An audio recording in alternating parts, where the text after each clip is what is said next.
नौजवानों ने ज़राअत की तरक्की के लिए ड्रोन्स बनाए और केले के छिलके को भी इस्तेमाल में लाते हुए मसनूआत बना दी।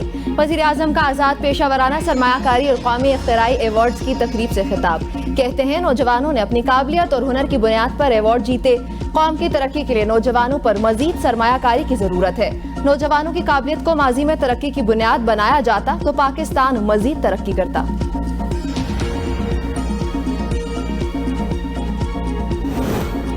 आज उसके लोग यहाँ बात कर रहे हैं जो आर्मी चीफ को बाप कहता था। वजीर दफा ख्वाजा आसिफ का पार्लियामेंट के मुश्तरका इजलास से इजहार ख्याल।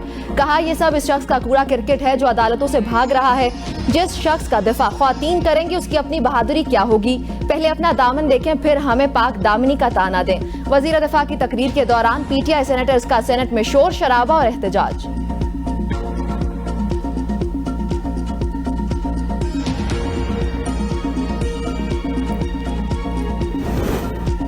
आइंदा 24 घंटों के दौरान शुमाल मशरकी और जनूबी पंजाब, खित्ता पोठोहार, कश्मीर, गिलगित बल्तिस्तान, खैबर पख्तूनख्वा और बलोचिस्तान में तेज हवाओं और गरज चमक के साथ मजीद बारिश का इम्कान। बालाई सिंध में भी चंद मकामात पर बारिश की पेश गोई।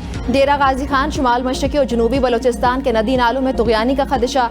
बारिशों का हालिया सिलसिला कल खत्म हो जाएगा। मानसून का नया स्पेल 31 जुलाई से शुरू होगा।